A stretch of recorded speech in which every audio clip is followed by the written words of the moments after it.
से आप अपना संबंध रखिए, उनसे कभी कभी आवश्यकता पड़े तो इन शब्दों के विषय में जानकारी लीजिए, उनके साथ में कभी पढ़िए या बच्चों को कहिए कि वो पढ़ें, वो पढ़ेंगे, हाँ, उनको ज्ञान होगा तो निश्चित तौर पे वह बच्चों का जीवन न संस्कारवान बनेगा।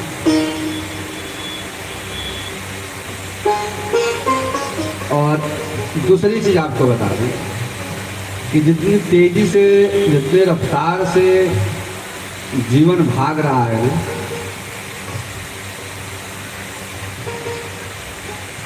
पता नहीं कहाँ जाएगा समझ नहीं। एक समय हुआ करता था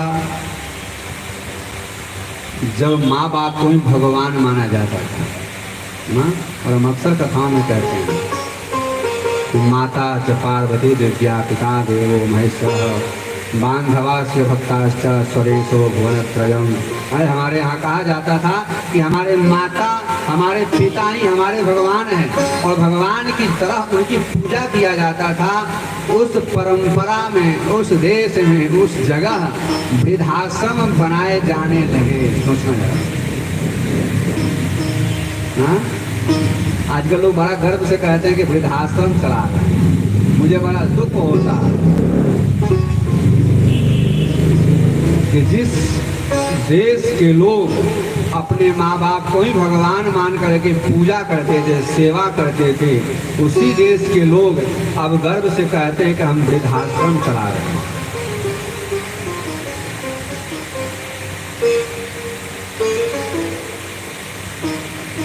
ये पता है कि इसलिए है कि आप अपने बच्चों को ना अपने ही संस्कार से, अपने संस्कृति से हम दूर करते चले जा रहे हैं। जब विद्यालय चालू किया था ना, दिवाकर जी पास में है, कुछ लोग मिले तो हमने यही कहा कि ये बच्चे, जो बच्चे इस गीता विद्यालय में पढ़ेंगे, शिक्षा लेंगे, जरूरी नहीं कि आप अपने यहाँ भी एक गीता विद्यालय कोई चलाओ एक व्यक्ति। छोटे छोटे बच्चे जो इंग्लिश मीडियम में पढ़ते हैं उनको वहाँ निःशुल्क शिक्षण है, आप कहेंगे हमारी सहायता हम देने के लिए तैयार हैं, जो सहयोग चाहिए हम करने के लिए तैयार हैं। ये बच्चे जब तक उस विद्यालय में पढ़ेंगे ना, जो बच्चे उस विद्यालय से पढ़ के निकलेंगे, उनके माँ बाप, वो बच्चे चाहे जितने बड़े आदमी हो जाएं, उनके माँ बाप वृद्धाश्रम में नहीं जाएंगे। जिनके बच्चे गुरुकुल में पढ़ेंगे, इंग्लिश पढ़ाई अच्छी बात है। और एक संत ने तो कहा बड़ी अच्छी बात कि हिंदू कहाई के हिंदी छाड़े, हिंदू कहाई के हिंदी छाड़े, पढ़े सब इंग्लिश फारसी क्यों। कहते कुछ कहते मुझे, मैं इंग्लिश में, हिंदी में हाथ तंग है क्या, हिंदी में हाथ तंग है। काहे भैया, तुम तंग देश के रहने वाले हो क्या, हा?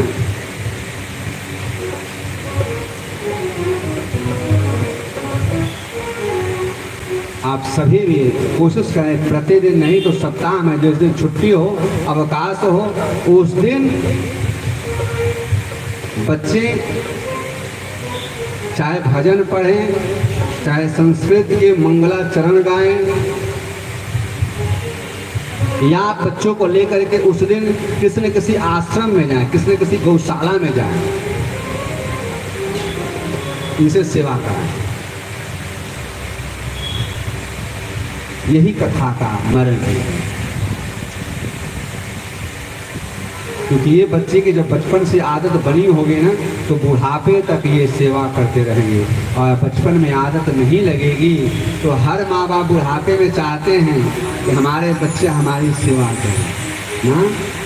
जब बच्चे होते हैं तो हम उनको कहते नहीं, इंग्लिश में बोल, नहीं पूजा में तेरी जरूरत है, रहने दे, मैं ही काफ़ी हूँ, पूजा में रहने दे, मैं ही काफ़ी हूँ।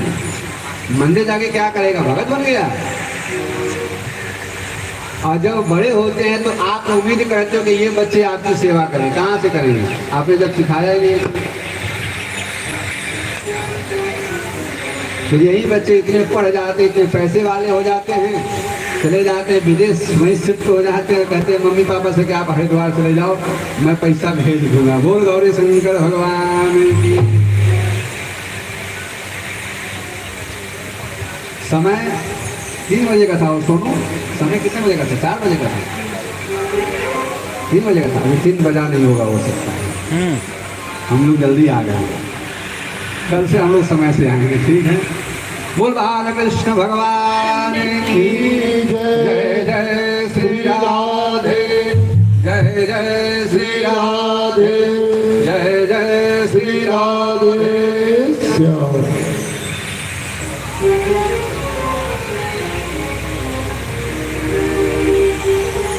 कथा यही कहती है कि संस्कारवान बने और बच्चों को संस्कार दें। इसलिए आप लोग खुद में आए तो बच्चों को भी लाया जरूर, चलो शैतानी में गए कोई बात नहीं, आए बैठे तो सही।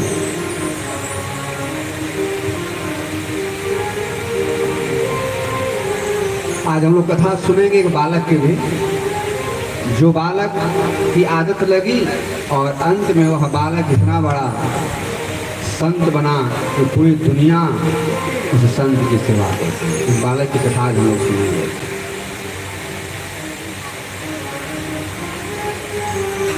और भागवत जी आपको मैंने कल बताया, यह कोई पुराण नहीं, यह कोई इतिहास नहीं, यह कोई स्टोरी नहीं, ये कोई कथा कहानी नहीं है, यह अमृत।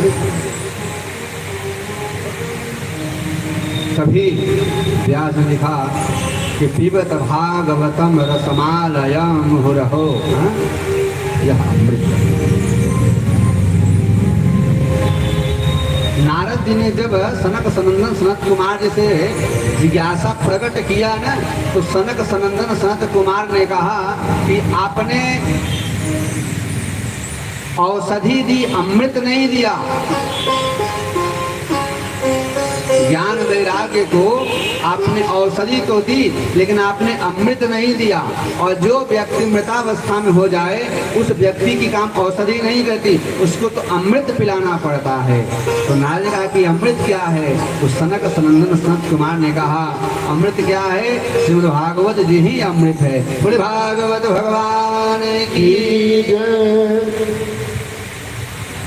नारद जी से कहा कि आप अमृत का पान कराए होते तो ज्ञान वैराग्य दोनों चेतना युक्त हो गए होते। सनक सनंदन सनत कुमार ने जिज्ञासा की कि आप भागवत सुनिए। तो नारद जी ने, ये कथा पता है कहाँ हुई? भागवत जी कथा पहली बार कहाँ हुई है? बद्रिकाश्रम में। कहाँ? उत्तराखंड बद्रीनाथ की बात। भागवत की रचना वही हुई है और वही कथा भी हुई है। सनक सनंदन सनत कुमार जी ने नारद जी से कहा कि आप ना भागवत की व्यवस्था कराओ, भागवत सुनाओ। जब ये भागवत सुन लेंगे ना तो निश्चित तौर पे वह चेतना युक्त हो जाएंगे। और उसी बद्रिकाश्रम में नारद जी महाराज ने भागवत की व्यवस्था बनाई।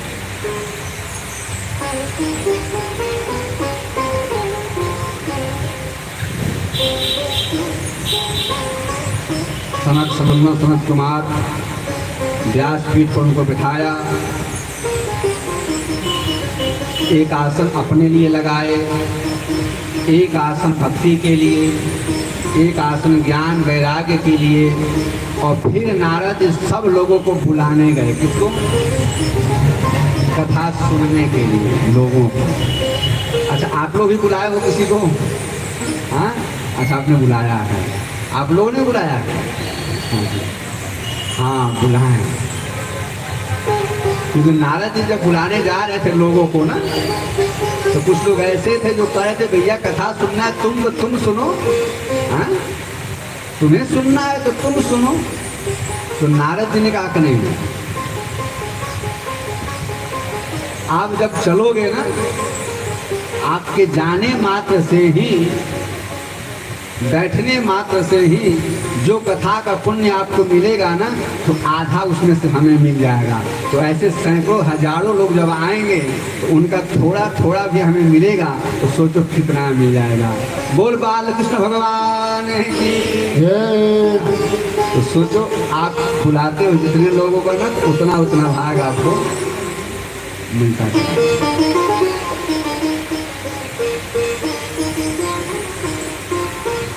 उसी बद्रिकाश्रम में व्यासपीठ पर सनक सनंदन सनत कुमार को बिठाया, पूजा किया। व्यासाय विष्णुरूपाय व्यासरूपाय विष्णवे नमो वै ब्रह्मनिधये वासिष्ठाय नमो नमः। व्यासं वसिष्ठनप्तारं सत्ये पौत्रमकलमसं पराशरात्मजं वन्दे सुखकारकं तपोनिधे।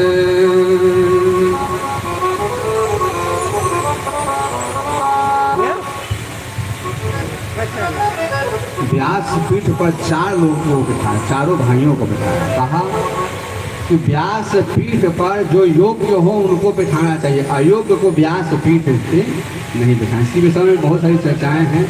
तो भागवत में कहा कि व्यासपीठ पर जो व्यास हो ना, विरक्तो वैष्णव विप्रो, विरक्त होना चाहिए, वैष्णव होना चाहिए, ब्राह्मण होना चाहिए, जो व्यासपीठ पर बैठे। कोई भी बैठ के व्यासपीठ से कथा करे तो वह कथा नहीं रह जाती। विरक्त होना चाहिए, जिसकी निगाहों में कोई भेद नहीं। सिया राम मैं सब जग जाने, करहु प्रणाम जोर जुग पाने। व्यासपीठ पर जो व्यक्ति बैठे समदर से, किसी में कोई भेद नहीं। और भेद अगर आ जाएगा तो वहाँ कथा नहीं रह जाएगी। इसीलिए हमारे यहाँ बड़ी मर्यादित यह पीठ बताई गई है, और इससे बड़ी पीठ कोई नहीं है, इससे बड़ी कोई पीठ नहीं है। इसीलिए इस पीठ के लिए बताया गया, क्योंकि इस पीठ पर बैठने वाला व्यक्ति ब्रह्म का प्रतिनिधि करता है। तो जो ब्रह्म का प्रतिनिधि करता हो वह व्यक्ति अगर रागी होगा, द्वेषी होगा, ईर्ष्यालु होगा, या भेद का दर्शन करने वाला होगा, तो वह इसकी मर्यादा का पालन नहीं कर पाएगा।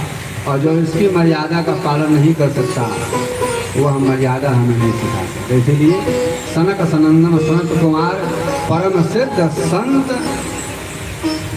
ब्रह्म के मानस पुत्र, ऐसे परम दिव्य तेजवान विद्वान गुणवान व्यक्ति को पीठ पर बैठाया और श्रीमद् भागवत सप्ताह की कथा। और जब भागवत जी की कथा हुई, ऐसा पता है पहले कथा कैसे होती?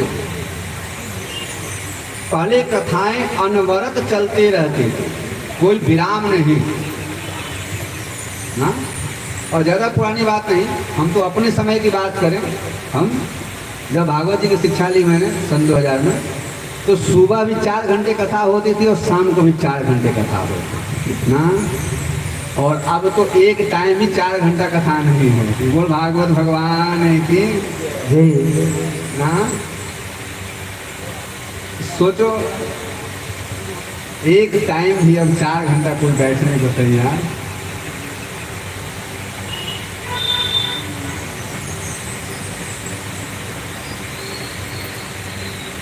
कथा जब समाप्त हुई ना, तो ज्ञान और वैराग्य दोनों उठ करके बैठ गए। जब दोनों उठ करके बैठ गए ना, जैसे ही जयकारा लगाया भागवत जी की पूर्णाहुति के समापन पे सनक सनंदन सनत कुमार ने, वैसे दोनों भाई उठ करके बैठ के और दोनों ने जयकारा लगाए, बोल भागवत भगवान की। और कहा कि यह कोई कथा नहीं, यह अमृत है। नारद ने भी कहा कि दोनों भाइयों ने अमृत का पान किया तो दोनों भाई उठ कर गए। ये भागवत जीव हैं, इसीलिए कहा गया कि 7 दिवस में ही यह मोक्ष प्रदान कर। मोक्ष प्रदान जीवन की, जो जीवन की कला है ना, जो जीने की जिंदगी क्या है, ये बता देता है 7 दिन में, अगर हम सुने तो। और आपको बताएं कि नारद जी ने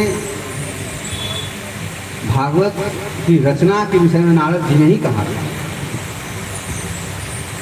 सूत जी कथा सुनाते हुए कहने लगे कि एक दिन न जो संशय को मिटा दे, जो संदेह को मिटा दे, जो भ्रम को दूर कर दे, वह है भागवत। भ्रम होता है ना, लोग भ्रम में पड़े हैं कि हम बहुत हुए हैं, भ्रम ही तो है। पूज्य गुरुदेव कहते हैं कि भ्रमण करो, भ्रम टूट जाएगा ना। जो लोग भ्रम में पड़े हुए वो भ्रमण करें। भ्रम क्या है?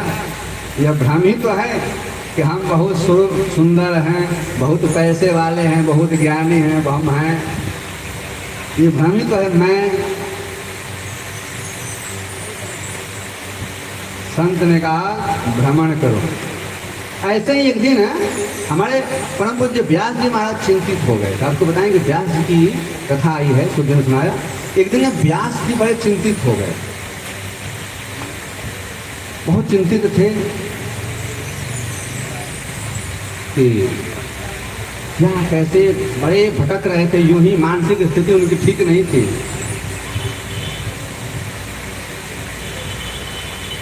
नारद जी ने देखा, नारद जी मिल गए। नारद जी पूछा, व्यास जी आप इतने चिंतित क्यों हैं, क्या हो गया? तो व्यास जी कहा कि मन शांति नहीं है, मन में शांति नहीं, सुकून नहीं है। मैंने इतने पुराणों की रचना की, मैंने इतने पुराणों की रचना की, 17 पुराण लिख दिए, एक वेद था, 4 वेद मैंने बना दिए, 6 शास्त्र लिख दिए, शांति नहीं है मन में। तो नारद ने कहा कि आप शांति के पास जाओगे तब तो शांति मिलेगी ना। संसार में रहोगे तो संसार में शांति कहाँ?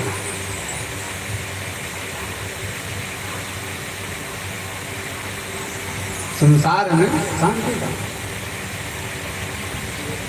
आप संसार के ऊपर, संसारिक चीजों से अलग, मैंने कल भी कहा था कि जब कोई संत मिले ना तो संसारिक चीजों की चर्चा नहीं, संसारिक चीजों की चर्चा नहीं। संत कोई मिले तो उससे तो ये चर्चा करना चाहिए कि हम इस संसार में आए किस लिए हैं, इस संसार में आने का हमारा उद्देश्य क्या है, इसकी चर्चा। नारद ने व्यास जी को कहा कि आपने ना, जहां शांति, कौन है शांति? जहां लक्ष्मी है वही शांति है। कहाँ है? किसने कहा लक्ष्मी हो जाए, नारायण ना हो तो अशांति हो जाएगी। तो कहाँ शांति होगी? जहाँ लक्ष्मी और नारायण। बोल लक्ष्मी नारायण भगवान की।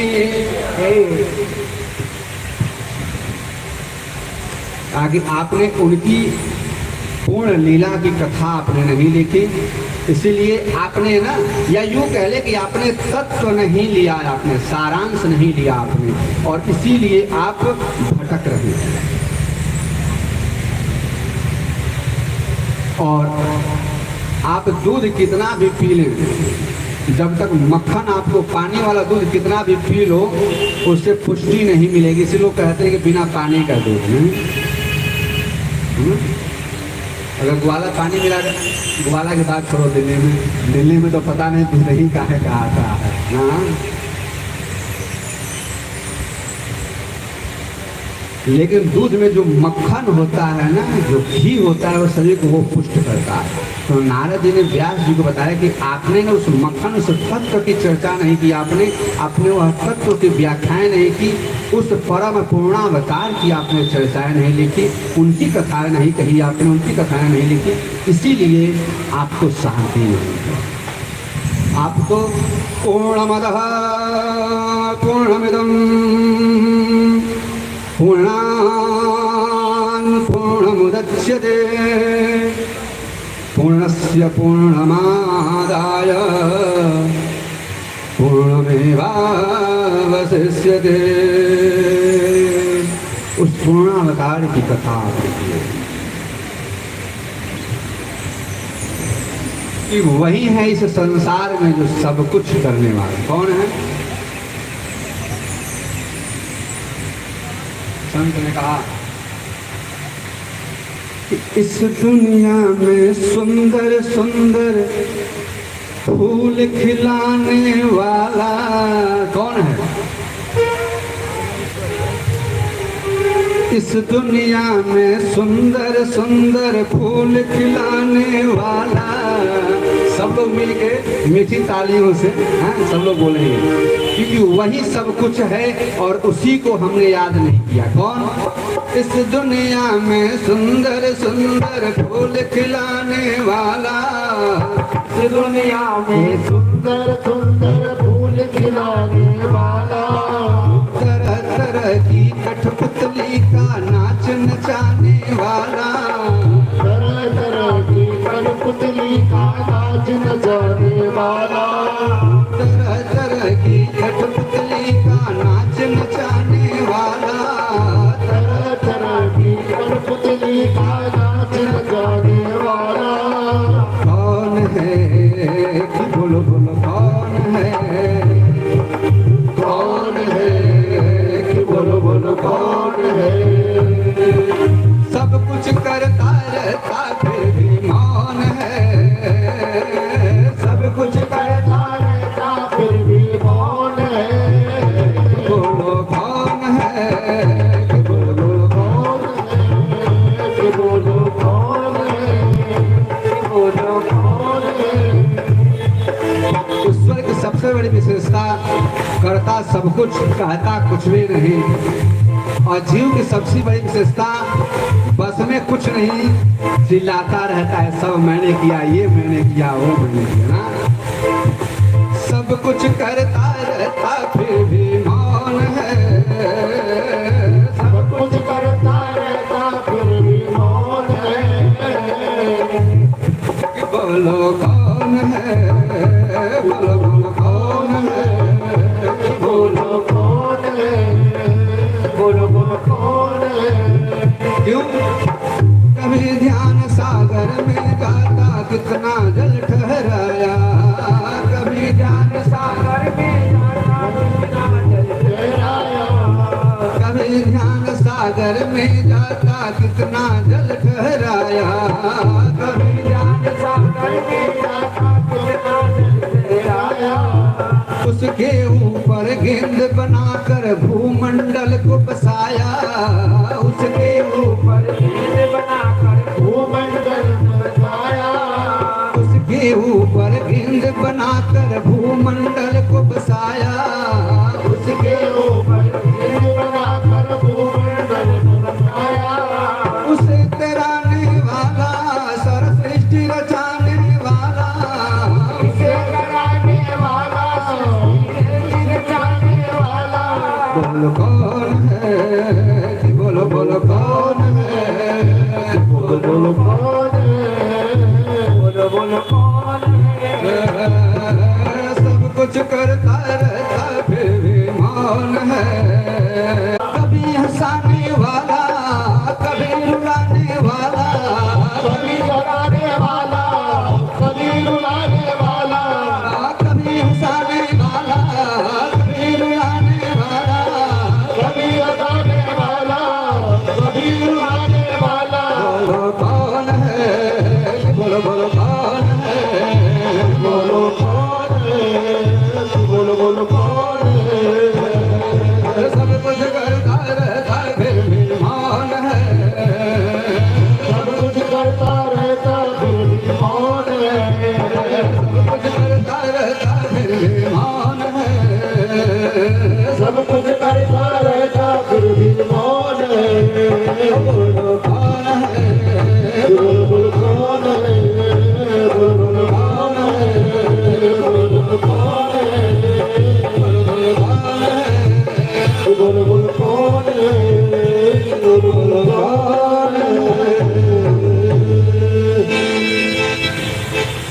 कुछ करता रहता फिर भी मौन है। सब कुछ करता है कहता, और आदमी करता कुछ नहीं लेकिन जब देखो तब चिल्लाता रहता है। हाँ? बस में कुछ नहीं लेकिन चिल्लाता रहता, मैंने किया, मैं नहीं होता तो। हाँ? आज हम ही हैं कि हाँ, है ना, मैं ही, क्या विडंबना है। और जो सब कहता है, सब करता है, सब कुछ करता है, कहता एक बार भी नहीं, है ना, सब करता है। नारद जी ने कहा आप उसको स्मरण कीजिए, उसके गुणों की, उसकी प्रेम की, उसकी अमृतमयी कथा किया प्राण। नारद जी ने व्यास जी से कहा कि सत्संग में बड़ा शक्ति है, भगवत नाम में बड़ा ताकत है, और इस नाम का सहारा जिसको मिल जाता है ना, कितनी भी तेज रफ्तार सागर में क्यों ना हो, वह जीव पार लग जाता है। कितनी भी तेज रफ्तार क्यों ना हो, लेकिन जिसे परमात्मा रूपी तिनके का सहारा न मिले, वह भूमि पर भी डूब जाता है। और जो ईश्वर के नाम को अपना आश्रय बना ले,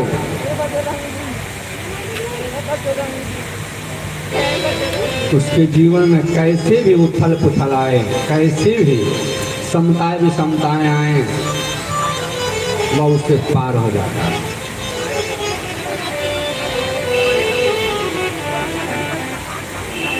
नारद ने अपनी कथा सुनाई जाती है, बोले कि मैं आज नारद हूँ, लेकिन मेरी पता है मैं नारद क्यों हूँ आज? मैं नारद हूँ आज, और आज दुनिया में ऐसा कोई व्यक्ति नहीं जो नारद जी को न जानता हो। आप लोग नारद जी का नाम सुने हैं? नारद सुना आपने? ना धन रज, कौन?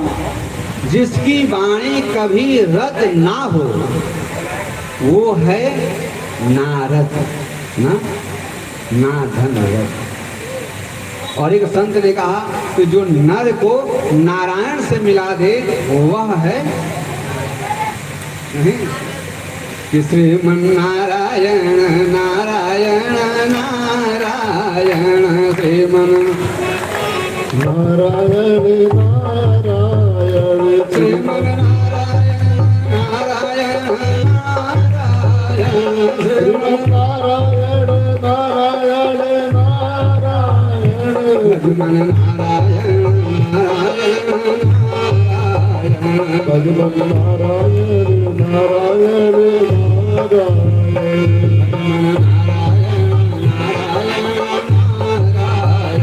भगवान नारायण नारायण नारायण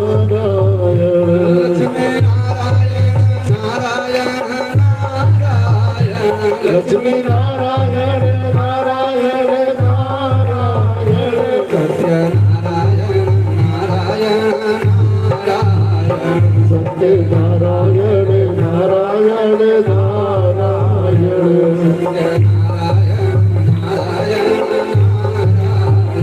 सत्य नारायण नारायण नारायण। नारद कौन?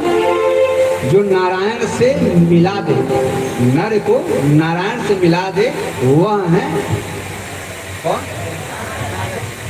नारद। और एक नारद जी की कथा प्रचलित है, क्या लोग कह देते ये नारद मुनि है ना, कथा प्रचलित है। इस शब्द की महिमा शिव पुराण में आई है। शिव पुराण में आपको बता दें, गृहस्थ जीवन का एक एक शब्द, एक एक आपकी वाक्य, आपके वस्त्र पहनने का तरीका, श्रृंगार करने का सिस्टम क्या है, पूरी शिव पुराण में बताया गया है। शिव पुराण कभी सुनाएंगे, मौका लगेगा आप लोगों को हम। वही ये चर्चा आई है कि अक्सर लोग कह देते हैं क्या, ये तो कौन है, नारद मुनि हैं। हाँ, जब तक इनकी बात वहां तक न पहुंचा दे उनके शांति नहीं। वो नारद जी अपनी कथा सुना रहे हैं व्यास जी महाराज।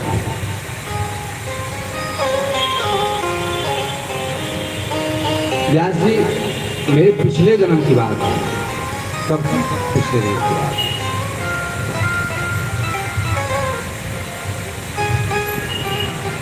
मैं बहुत छोटा सा बालक था। मैं एक बड़ा गरीब परिवार में जन्म लिया था। नारद ने बताया, मैं एक अति गरीब परिवार में जन्म लिया और छोटा सा ही था कि हमारे पिताजी का देहांत हो गया। नारद जी सुना रहे अपनी जन्म के साथ याद कीजिए। मेरे पिता का देहांत हो जाने की वजह से घर में बड़ी विषमताएं हो गई। मैं छोटा सा, मेरी माता जी ही अब घरों में काम करके ना लाती थी, उसी से हम लोगों का प्रसाद मिलता था, भोजन मिलता था।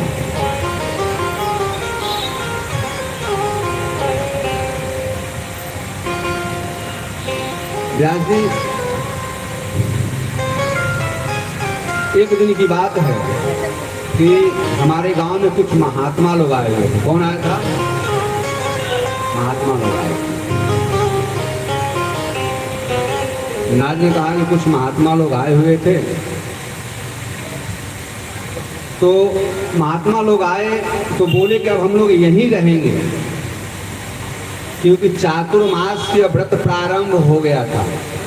चातुर्मास व्रत आप लोग जानते हैं? आप लोग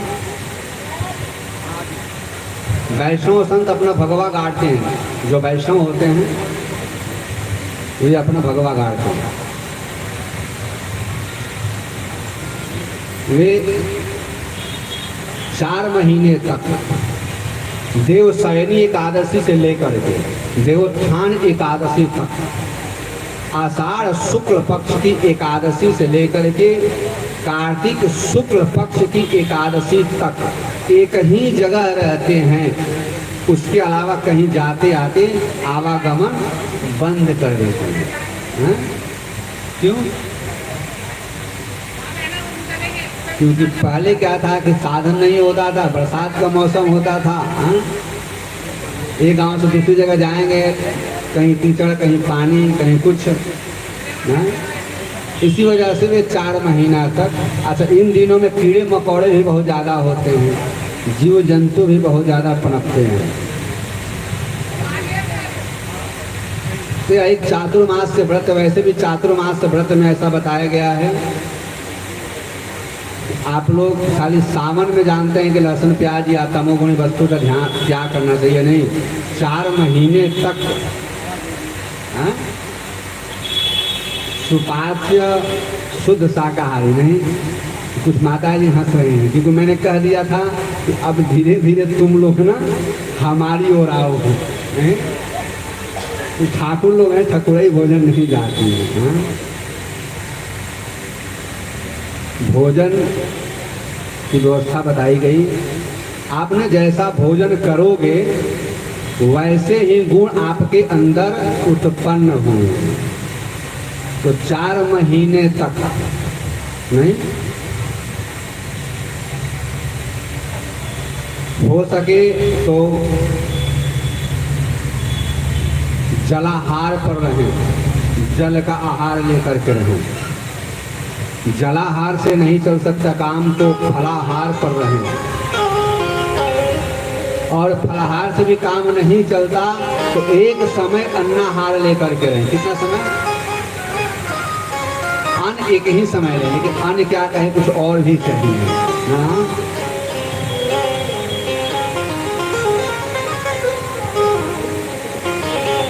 आहार ही जीवन में व्यवहार बनाता है, आहार से व्यवहार।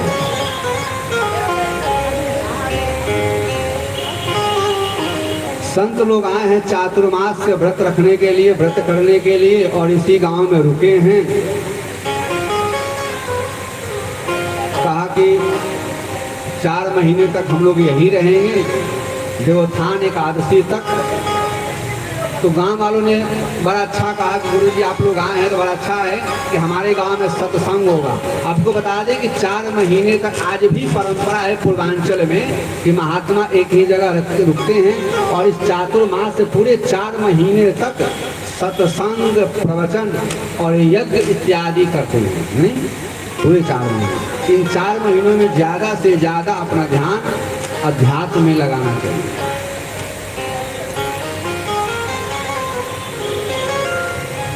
नारद जी बता रहे हैं कि जब महात्मा लोग आए ना, तो महात्मा लोग एक कुटिया बनाई गई। महात्मा के लोग कई लोग थे, सब लोग वहीं रुक गए, उनकी भोजन की विधि व्यवस्था। तो गांव के जो प्रधान जी थे हमारे यहाँ, तो उन्होंने हमारी माता जी को लेके गए कुटिया में, गुरु जी के यहाँ आश्रम पर, और कहा कि गुरुदेव ये महिला है, इनका एक छोटा सा बालक है और अति गरीब परिवार से। तो हम लोगों की इच्छा है कि आपके यहाँ पे आश्रम की साफ सफाई कर दिया करेंगे और आपके यहाँ से कुछ भोजन प्रसाद इनको मिल जाएगा, तो कम से कम 4 महीना तो इनका जीविकोपार्जन बढ़िया से होगी। तो महात्माओं ने कहा तो अच्छी बात है भाई, क्या दिक्कत क्या। अच्छा, महात्माओं के भोजन की समस्या तो नहीं होती, भोजन की समस्या नहीं होती। 1, 2, 4, 5, 10 जितने मर्जी आ जाओ, भोजन की कमी नहीं। आश्रम का मतलब है कि जहाँ सबको आश्रय मिल जाए, जहाँ सबको आश्रय मिल जाए उसी को आश्रम कहते हैं। और आपको बता दें कि पुराणों की बात नहीं, हमारे भी आश्रम में आप लोग अभी बिना बताए भी आ जाए।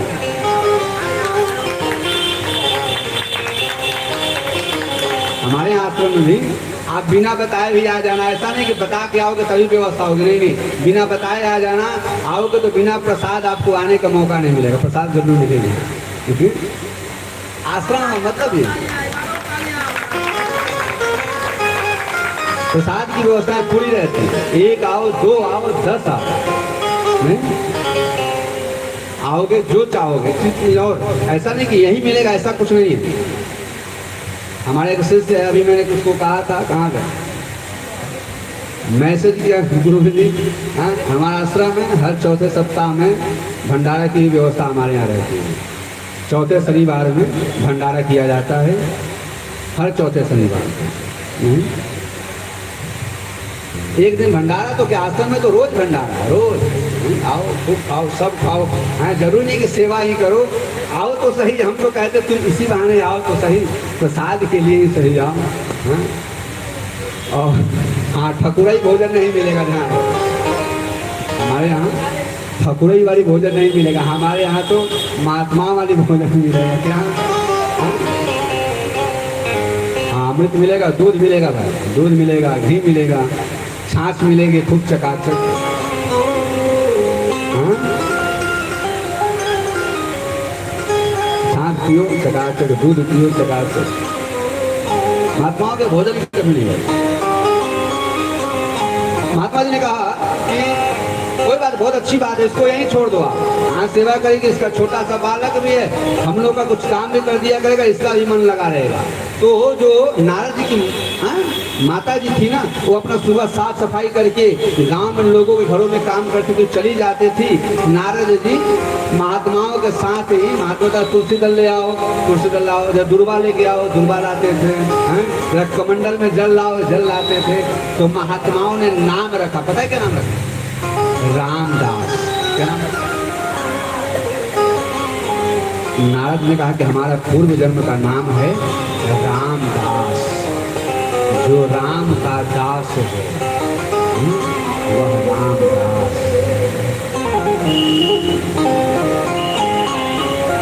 रामदास महात्माओं का प्रिय हो गया नहीं? रामदास, हाँ गुरु जी, क्या खाएगा? आज तो चकाचक रबड़ी खाएंगे गुरु जी। हाँ, रामदास के लिए खूब चकाचक व्यवस्था नहीं? कई महात्मा जी, किसी महात्मा कुछ भी है तो कुछ नहीं तो कम से कम रामदास को ही बुला लेते। रामदास बोले हाँ, वो भी छोटा सा बालक भागता हुआ आ जाता है, छोटा सा बालक दौड़ता हुआ आ जाता है, गुरु जी ने बुलाया। और वह भी सुबह शाम दोनों समय भगवान की आरती करे, पूजा करे, और जब सत्संग होना तो बैठ करके गुरु जी से कथा सुने। अच्छी अच्छी गुरु जी कथा करते थे, सुने।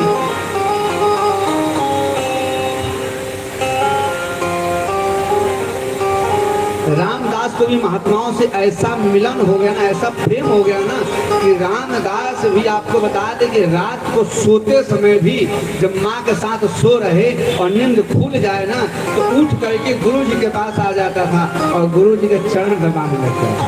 गुरु जी जाग जाते थे, अरे अच्छा रामदास आ गया। वो माँ के पास कम रहे, महात्माओं के पास ही ज्यादा रहे।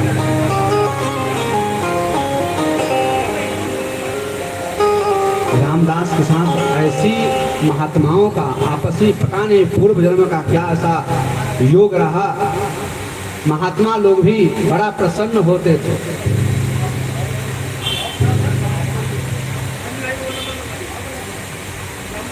ऐसे धीरे धीरे समय 4 महीना का लगभग पूर्ण होने।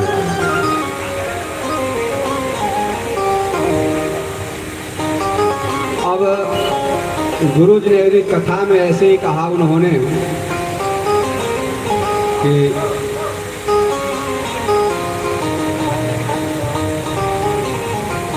आप लोगों ने हमारी बड़ी सेवा की, आप लोगों ने बहुत अच्छा सत्संग किया, लेकिन ये तो संसार का नियम है, आया है सो जाएगा, आना और जाना है। हम लोग कहीं जाएंगे तो आप लोगों की याद आती रहेगी।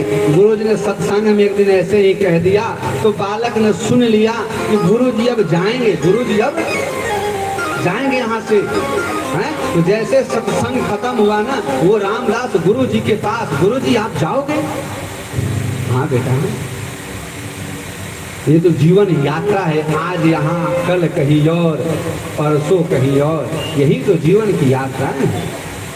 और पानी वही शीतल, वही निर्मल होता है, जल वही शुद्ध होता है जो बहता रहता है, जीवन वही पावन होता है जो चलता रहता है, जो रुक जाता है उसमें दुर्गंध आ जाती है। बोलो सतगुरुदेव भगवान की जय, बोलो बालकृष्ण भगवान की जय। कहा जीवन का नाम ही चलना है, चलते रहना चाहिए, रुकना नहीं चाहिए। तो रामदास ने कहा गुरु जी अब हम भी चलेंगे। हाँ, अब हम भी आपके साथ चलेंगे। गुरु जी ने कहा तू कहाँ जाएगा, तू कहाँ जाएगा, तू अपनी माँ के साथ रह।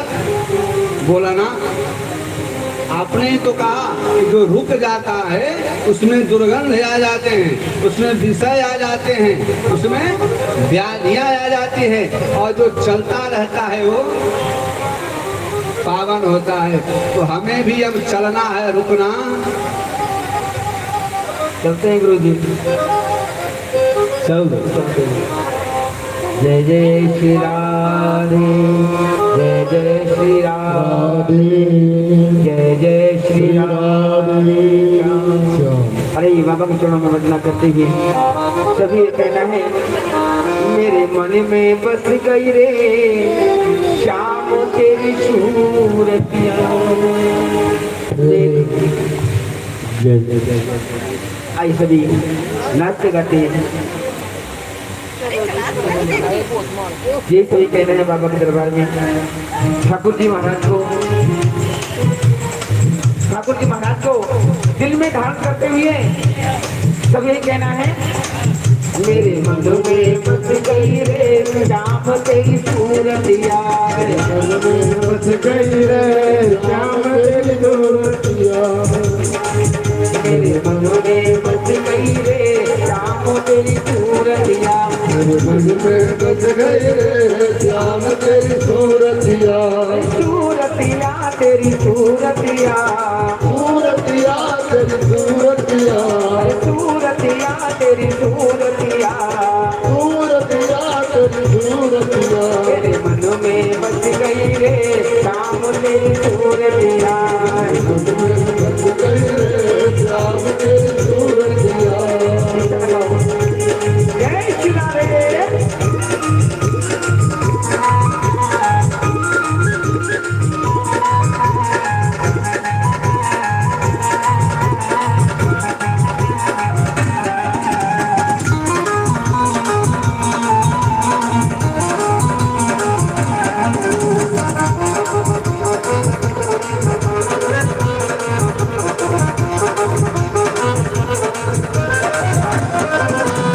अच्छा बताइएगा कि बांके बिहारी को मैं दिल में कौन कौन बसाना चाहता है? कोई नहीं बसाना चाहता है? उठाइए हाथ और ऐसे नहीं खड़े होके मग्न होके कह रहे मेरे दिल में बस गई रे श्याम तेरी सूरतिया दिल में बस गई रे श्याम तेरी सूरतिया मन में बस गई रे श्याम तेरी सूरतिया दिल में बस गई रे श्याम तेरी सूरतिया सूरतिया तेरी सूरतिया सूरतिया तेरी सूरतिया सूरतिया तेरी सूरतिया सूरतिया तेरी सूरतिया तुम्हें बस गई रे श्याम तेरी सूरतिया दिल में बस गई रे श्याम तेरी सूरतिया श्याम थोड़ा सा घूम लो थोड़ा सा घूम लो ठीक हो जाएगा खड़े होके घूम लो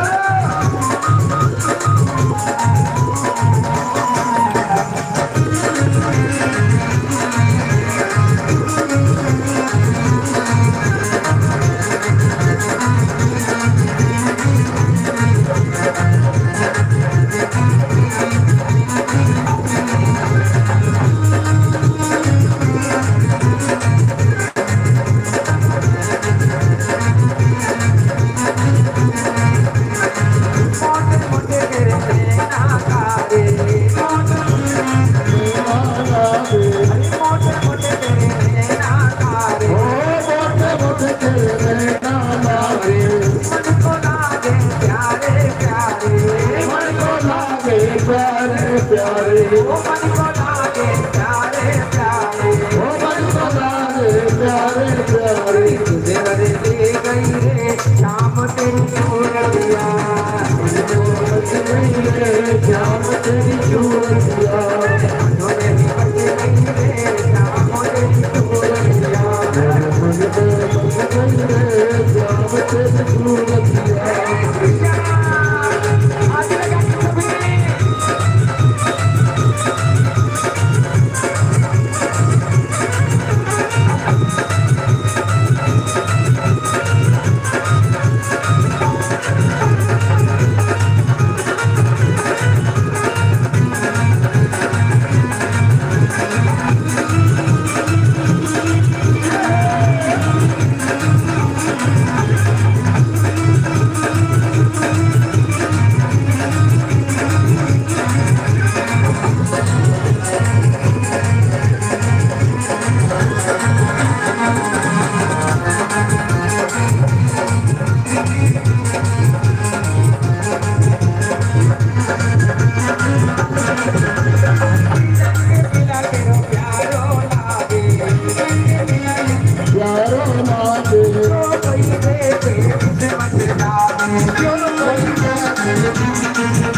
सभी जादू कर गई रे शाम तेरी सूरतिया बच गई रे श्याम तेरी सूरतिया बच गई रे शाम तेरी सूरतिया बच गई रे श्याम तेरी सूरतिया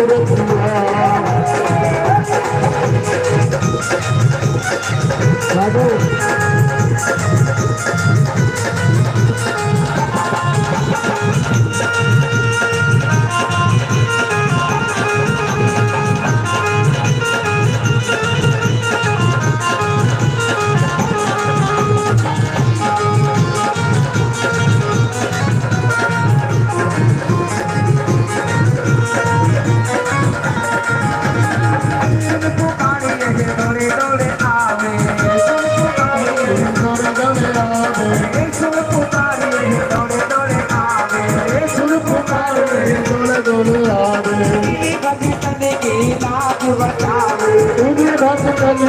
लाज बचावे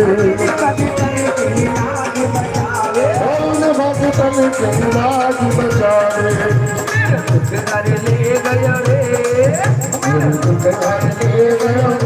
श्याम तेरी सूरत घर ले गयो श्याम तेरी सूरत श्याम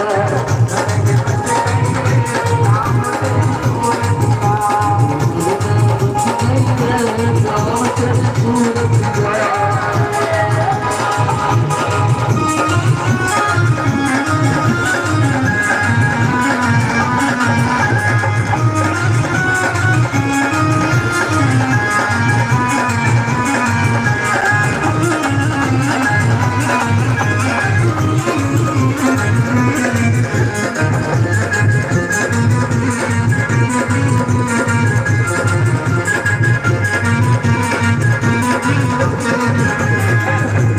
बच गई रे श्याम तेरी सूरतिया सूरतिया तेरी सूरतिया सूरतिया तेरी सूरतिया सूरतिया तेरी सूरतिया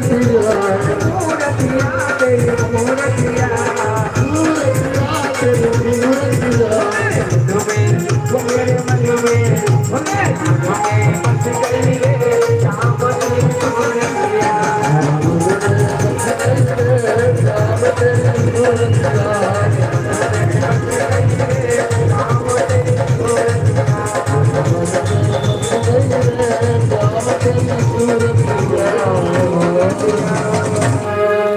जय जय श्री राधे जय जय श्री राधे जय जय श्री राधे बोले सदगुरुदेव भगवान की जय, भगवान विष्णु भगवान की जय जय जय श्री राधे जय जय श्री राधे जय जय श्री राधे श्याम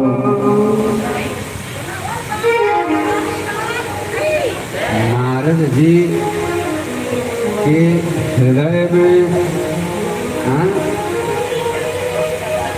आंसू उतर गए और जिसे एक बात हृदय में ये उतर जाए ना उसे कुछ और सुहाता नहीं। जो एक बार राम नाम का रस पी ले उसे कोई और रस सुहाता नहीं।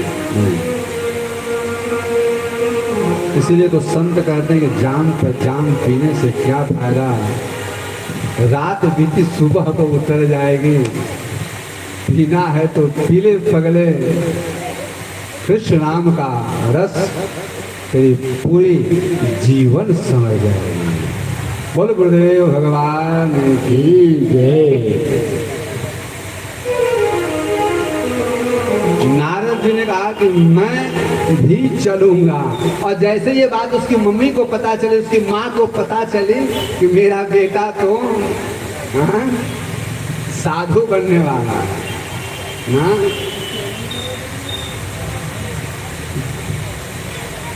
एक माँ को भी चिंता हो गई थी अभी 2 महीना पहले। एक माँ थी उसको चिंता हो गई कि मेरा बेटा भी लगता है साधु बन गया। नहीं, उस माँ को मैंने समझाया कि तुम चिंता मत करो, हैं? वो साधु नहीं बनेगा। नहीं, और उसको पकड़ के लाया गया ना, ये सब जी, उसको पकड़ के लाया गया आश्रम से। चल हाँ? चल हाँ? हाँ, साधु नहीं बनते। अच्छा, ऐसी आपको बताया कि एक नहीं, ऐसे कई लोग हैं जो मेरे साथ 5-6-7 महीना रह लेते हैं ना, उनके घर वालों को चिंता हो जाती है कि कहीं ये बाबा न भूल जाए ना। ऐसे कई लोग हैं, एक आध लोग तो इस पंडाल में भी हैं।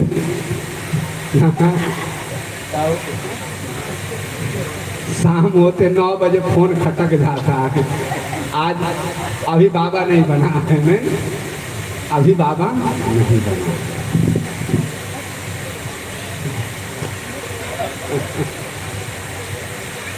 अभी बाबा नहीं बनाया, अभी है, ठीक है, अभी योग्य है, काम लायक है, हाँ?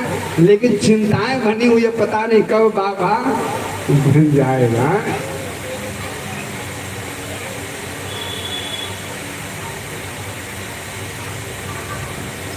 बाबा के पास गई और पता है जाके क्या कही? बोला, गुरुजी, गुरुदेव, मेरा एक ही बालक है और मैं इसी की सहारे में जी रही हूँ, मेरा पति नहीं है। ये छोटा सा बालक मेरा सब कुछ यही है, मैं इसी की वजह से जिंदा हूँ, और जब यही नहीं रहेगा तो मैं जिंदा किस लिए?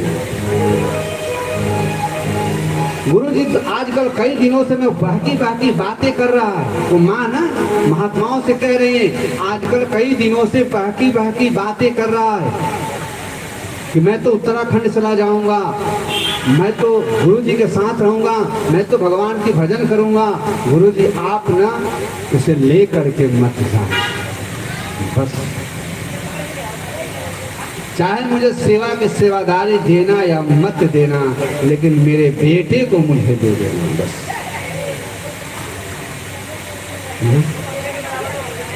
मांगा भी तो बेटा, क्या बेटा करें?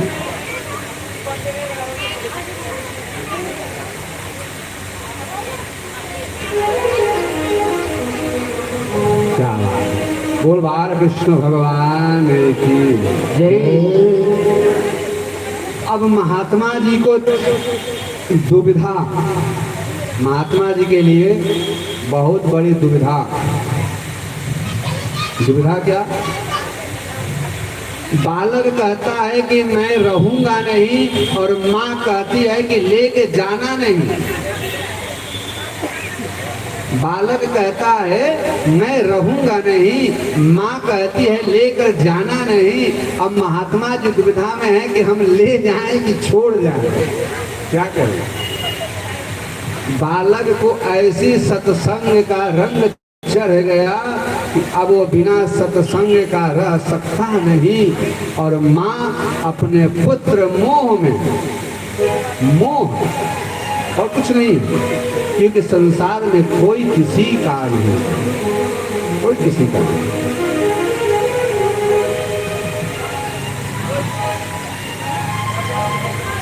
मोह है, ये मेरा।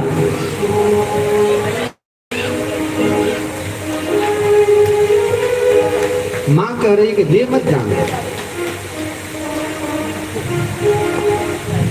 महात्मा जी ने आपस में लोगों ने बड़ा विचार किया, रामदास को बुलाया, उसको बड़ा समझाया। रामदास बोला, हाँ गुरु जी। बोले, बेटा, मैंने तुझे कथा में सुनाया ना कि माँ और पिता से बड़ा इस संसार में कोई नहीं। माता च पार्वती दिव्या पिता देवो महेश्वर। जिसके लिए तू पहाड़ों में जा रहा है वो तो तेरे घर में है। जिसके लिए तू पहाड़ों में जाना चाहता है वो साक्षात तेरे घर में है, तेरी माँ है।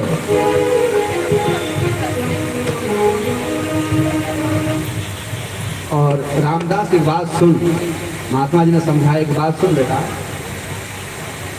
माँ 5, 7, 10 साल और तेरी रहेगी, इससे ज्यादा नहीं रहेगी। तू अपनी माँ के साथ रह, माँ की सेवा कर, और माँ की सेवा में तू भगवान की सेवा समझ के कर, क्योंकि तेरी ये जिम्मेवारी है। आदमी जब तक अपनी जिम्मेवारी को पूर्ण नहीं करता, परमात्मा अपनी सेवा उसे नहीं देता।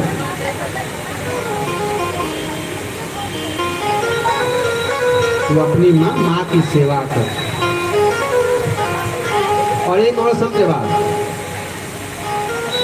कि साक्षात यह भगवान है, माता पिता ये साक्षात भगवान है। तो साक्षात भगवान की सेवा नहीं कर सकता, जो प्रत्यक्ष देवता की पूजा नहीं कर सकता, वो अप्रत्यक्ष की क्या करेगा? जिंदा भगवान अगर तुमसे खुश नहीं हो सकता, तो पत्थर वाले की क्या गारंटी है कि तुमसे खुश है? जिंदा भगवान अगर आपसे खुश नहीं है, तो वह तो मूर्त है, मूर्ति है, उसको क्या पता खुश है कि नहीं। पहले तो माँ की सेवा कर। बच्चे को बहुत समझाया हुआ है, पहले माँ की सेवा कर। माँ का शरीर जब पूर्ण हो जाएगा ना, तो माँ के शरीर संस्कार करके अपनी जिम्मेवारियों से मुक्त हो करके और फिर तू उत्तराखंड की पहाड़ियों में आ जाएगा। अभी तू यहीं रह। महात्माओं ने बड़ा समझाया बालक को, बड़ा समझा बुझा करके फिर महात्मा लोग चले गए। अब रामदास अपनी माँ के साथ रहता था, तो रोज वैसे ही नित्य क्रिया करता था और भगवान से एक ही बात पूछता था, भगवान और कितनी दिन, और कितनी दिन।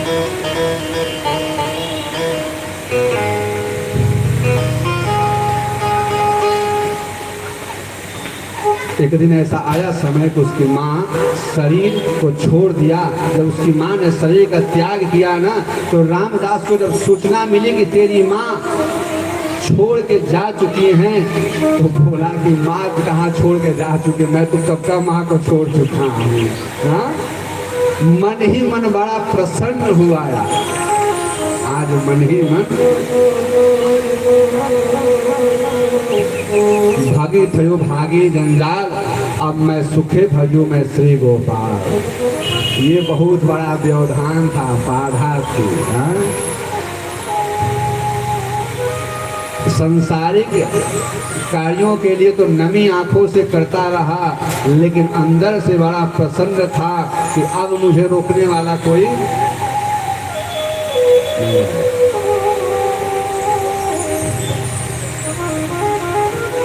अपनी माता जी का संस्कार के बाद वह रामदास उत्तराखंड की पहाड़ों में चला गया और नारद जी ने कहा कि देखो वही सत्संग की देन है, वही सत्संग वही सेवा की देन है कि वह रामदास आज नारद बन गया। बोल नारद जी महाराज की, बोल सद्गुरुदेव भगवान की। तो मार्ग सही मिले ना जीवन में, तो निश्चित तौर पे जीव का जीवन समझ जाता है, और मार्ग सही नहीं मिले तो यही वो भटकता रहता है।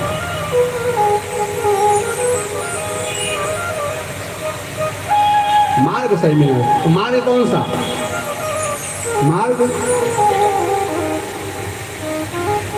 मार्ग कौन सा होना चाहिए आपको बताएं। मार्ग के विषय में कि आप लोगों ने जोत आपके सामने जल रही होगी, दिख रही किसी को जोत?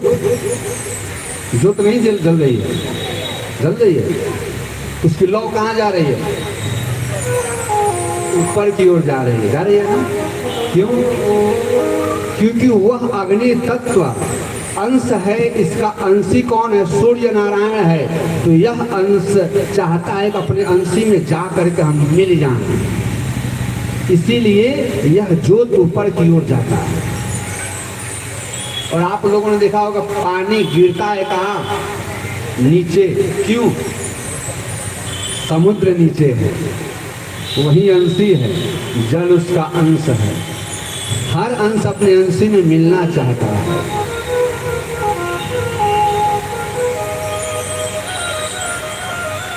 वैसे ही यह जीव कि जीव बीच शिव है, कि शिव बीच जीव है, शिव का ही शिव है कि शिव का ही जीव है। वैसे ही यह जीव अंश है, ईश्वर अंश, जीव अविनाशी। यह जीव का मंजिल ही ईश्वर है। ये उस मार्ग पर चलना चाहता है, उस मार्ग पर जाना चाहता है, और जब वह मार्ग मिल जाए ना, तो यह चाहता है कि मैं जल्द से जल्द वहाँ। और जब तक मार्ग नहीं मिलता, मार्ग क्यों नहीं मिलता? जीवन में गुरु सदगुरु नहीं मिलता। ऐसे ही है, जीव को भी मार्ग चाहिए इस मंजिल तक जाने के लिए। सोनकाजी संतों ने कहा कि गुरुदेव, व्यास जी ने जो भागवत बताया कि नारद जी ने व्यास जी को कहा, अपनी कथा सुनाई, महिमा बताई सत्संग की, भागवत जी की रचना के लिए कहा, तो व्यास जी ने भागवत श्लोक बोलते थे, लिखने बैठते थे तो विस्मृत हो जाते थे, क्या करें? तो कहा कि आप गणेश जी को स्मरण करें। तो गणेश जी आए हैं। गणेश जी ने एक बात कही, मैं एक क्षण भी बेकार नहीं बैठता। आप लोग भी ध्यान रखें, गणेश जी उसी के घर में रहते हैं जो सदैव तत्पर रहता है, सदैव ही कार्यरत रहता है। आप सब लोग चाहते हो कि हमारे घर में शुभ हो, मंगल ही मंगल हो, धन हो, यश हो, हैं? भगवान गणेश का पुत्र क्षोभ और लाभ लोक में अवतरण लो, जाओ। राधे रानी ने सुखदेव जी को आदेश दिया।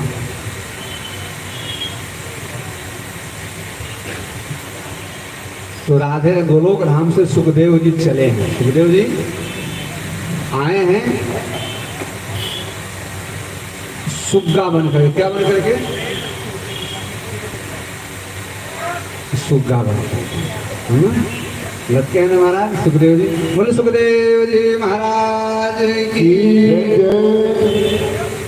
आए। भगवान शिव, उस समय की घटना है ये घटना आपको बताया कब की है?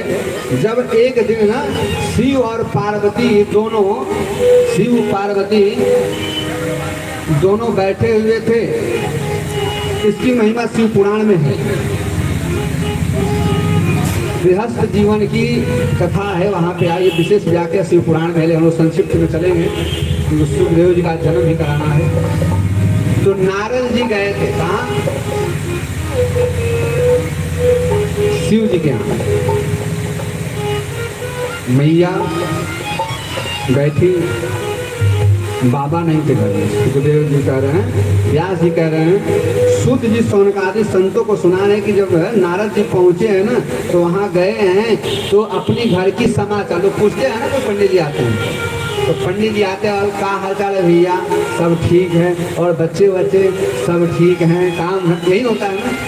हाँ, और सब शेयर भी करते हैं, गुरु जी ये बात, गुरु जी ये बात, ये भी बात, वो भी बात, सारी बात नहीं। तो पार्वती अपने जीवन की, गृहस्थ जीवन की बात नारद जी को बता रही है, क्योंकि नारद जी ने तो विवाह कराया था पार्वती का ना, विवाह कराया था। तो नारद जी पूछे सब ठीक चल रहा है ना? बोले हाँ नारद जी खूब। अरे आपको पता है बाबा कितना मानते हैं हमें? बोले कितना? बोले मत पूछो। ऐसे ही लोग कहते थे, अकाम अनाम अगोच, ऐसे ही लोग कहते थे बाबा तो ऐसे हैं, हर एक बात का ख्याल रखते हैं। लोग झूठे कहते थे कि समाधिस्थ हो जाते हैं, ये तो हर पल मेरे ध्यान रखते हैं। अच्छा, बोले नारद जी मैं जब से आए हूँ तब से एक भी चीज की कोई कभी कमी नहीं है घर में। और बाबा ने सबसे पहली बात क्या, मुझसे कुछ भी रत्ती मात्र भी कुछ बात छुपाते बोले हाँ। बोले बाबा तो अपना गुरु मंत्र भी हमको बता दिए हैं। क्या? गुरु मंत्र बताने योग्य नहीं होता, ध्यान रखना। आप लोगों ने गुरु दीक्षा ले रखी है? गुरु दीक्षा किसने किसने लिया? बहुत अभी भी कुछ लोग आते हैं। गुरु दीक्षा जरूर लेना। गुरु दीक्षा के विषय में हम बताते हैं। गुरु दीक्षा का शिव पुराण में बहुत बड़ा महत्व है। गुरु का मतलब है लेना, गुरु मंत्र मांग करके लेना। कि गुरु मंत्र वह होना चाहिए जिसको गुरु ने अपने द्वारा साधना से उसको पकाया हो, जिसको गुरु जी अपनी साधना में पकाया हो ना, वही गुरु मंत्र जब आपको देते हैं ना, तो आपका जीवन दिनचर्याएं बदल जाती हैं। और जब मांग करके गुरु मंत्र देते हो ना, राम वाली दे दो, कृष्ण वाली दे दो, गुरु मंत्र उसे 2 मिनट बताएं आप लोगों को। हम आप लोगों ने बरगद का पेड़ देखा है? बरगद का, पीपल का, पीपल तो सबने देखा होगा। पीपल का पेड़ के नीचे पीपल का वृक्ष बहुत कम उगता है। पीपल के नीचे पीपल का वृक्ष कम उगता है, लेकिन देखना छत पे जा करके उग जाएगा ना, दीवार में उग जाता है ना, उग जाता है। क्यों? जबकि देव वृक्ष है तुलसी, इनके पौधा में सैकड़ों तुलसा भी निकल जाती है। पीपल के नीचे क्यों नहीं निकलता? क्योंकि पीपल के फल को, बरगद के फल को कौवा खा लेता है, खा के बढ़िया से पचा लेता है, और पचा करके जब उसका पीठ करता, विसर्जन करता है ना, जहाँ पे चाहे वो पत्थर ही क्यों ना हो, वहाँ पे निकल जाता है। लेकिन बिना पके पीपल का वृक्ष मिट्टी में नहीं उगता। वैसे ही गुरु मंत्र है, जब यह गुरु मंत्र साधना से पक जाता है ना, तो गुरुदेव किसी मूर्ख के भी हृदय में उतार देना तो वह विद्वान हो जाता है। और गुरु मंत्र अगर पका नहीं है तो विद्वान के पास डालो या मूर्ख के पास डालो, उसका कोई परिणाम नहीं होता है? गुरु मंत्र ब्रह्म भी बताया गया हमारे। तो पार्वती जी ने कहा कि गुरु मंत्र ना जो बताने योग्य नहीं है, बाबा ने वह भी हमें बता दिया है। यही तो है तत्परता, हर समय तत्पर रहे, क्रियान्वित। पार्वती ने कहा कि बाबा ने गुरु मंत्र तक हमें बता दिया है। तो नारद ने कहा अच्छा गुरु मंत्र भी आपको बता दिया? बोला हाँ, तभी तो मैं कहती हूँ। तो नारद जी ने कहा कि अच्छा ये भी बताया होगा, गुरु मंत्र बताया, मतलब जिसका मतलब बाबा आपसे बहुत प्रेम करते हैं, बहुत प्रेम करते हैं। बोले हाँ।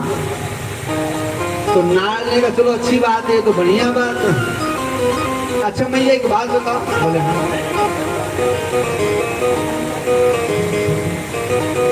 बाबा ने फिर तो बताया होगा कि जो मुंडों की माला पहने हैं गले में, मुंडों की माला है ना, मुंडमाला धारी, बताया होगा फिर ये किसके मुंड हैं जो गले में पहने हैं? मैया आपको पता होगा फिर मुंडों की माला किसकी है? तो मैया ने कहा ना ये तो नहीं बताया। बोले ये नहीं बताया आपको? बोले ना। नारद जी ने कहा तो नहीं बताया, तो भाई नहीं बताया, मैं क्या करूं, चलो।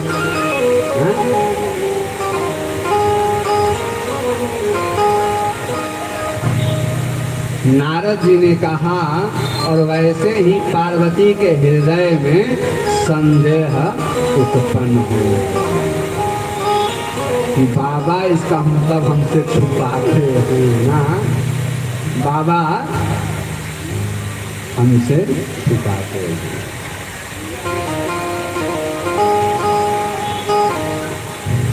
ऐसे कहते हुए भी नारद जी ना बस इतना ही कहना था उनको, बस कहते चलो कोई बात हमें नहीं बताया होगा, नहीं कहते हुए नारद जी निकल के चले गए। और जब नारद जी निकल के चले गए हैं तो बाहर जाते जाते बाबा मिले। तो बाबा से नारद जी ने कहा बाबा आपको मैया याद कर रही है। तो बाबा ने कहा जिस घर से तुम निकलो और वहाँ कोई बुलाए ना, इसको तो कहते हैं नारद मुनि। ये जिस घर में जाए और वहाँ कुछ समताएं ना हो ही नहीं सकते। बाबा ने कहा इस घर से तुम निकले हो, बुलावा तो निश्चित जाना ही पड़ेगा।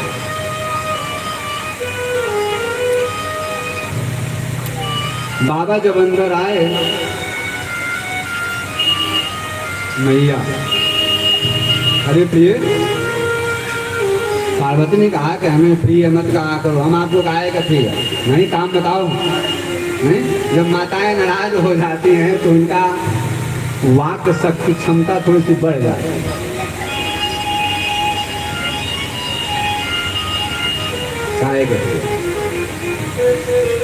क्या हो गया? नहीं कुछ नहीं। बाबा समझ गए थे, बाबा समझ गए। बोलो नहीं बताओ। बोले मुझे क्या बताना, मैं तो सब बता चुकी, छुपाने वाले तो तुम हो। नहीं, मन में चोर तो तुम्हारे हैं, मेरे मन में क्या, मुझे क्या बताना, मेरे पास क्या। बाबा ने कहा कि मैंने क्या नहीं बताया भाई। पार्वती ने कहा मुझे क्या पता क्या नहीं बताया, आपको पता होगा क्या नहीं बताया। बाबा ने कहा अरे बता तो दो क्या नहीं बताया।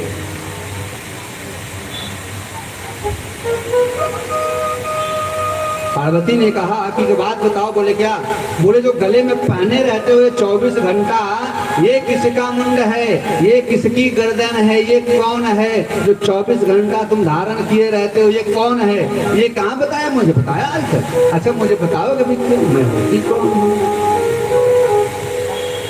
बाबा ने कहा अच्छा ये बात है। अरे उमा तुम जानती हो हमारे प्रेम का यही तो प्रमाण है।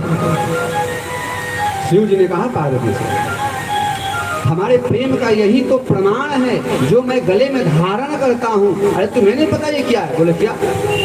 बोले बड़ा गोपनीय है पार्वती, लेकिन आज जो आपने कहा ना तो आपको बताना पड़ेगा। पता है क्या? बोले क्या है? बोला ये आपका ही मुंड है, क्योंकि आप जिस रूप में आती है ना वह रूप ही मुझे अति प्रिय लगता है। चाहे वह कालका का हो, चाहे वो सती का हो, चाहे वो पार्वती या चामुंडा की हो, जो भी रूप हो ना वह मुझे इतना प्रिय है मैं उसको भुला नहीं पाता। हाँ? और जब तुम चली जाती हो तो वही स्वरूप का मुंड बना करके मैं अपने गले में धारण कर लेता हूँ। हे पार्वती ये उतने ही मुंड हैं जितने तुमने रूप बनाए हैं। बोल कालिके महारानी जय। बोल गौरी शंकर भगवान की जय। पार्वती ये तुम्हारा ही रूप है। अब देखिए पार्वती अब क्या करने लगी? अच्छा जी तुम तो अब तक तो झूठे ही थे, अब बेईमान भी बन गए। बाबा से कहेगा अब तक तो तुम झूठे ही थे, बात ही छुपाते थे, अब तो तुम बेईमानी भी करते हो। बोले बेईमानी? बोले हाँ। बोले किस बात? बोले बाबा एक बात बताओ, ऐसा क्या है कि मुझे ही बार बार मरना और जन्मना पड़ता है, तुम एक बार भी नहीं मरते? हाँ? एक बार तुम भी तो मर जाओ। हाँ? ऐसा क्या है? भवानी शंकर वंदे श्रद्धा विश्वास भगवान शिव विश्वास है। एक बार जब कहीं हो जाए ना वह मरता नहीं, श्रद्धा ही घटती बढ़ती रहती है।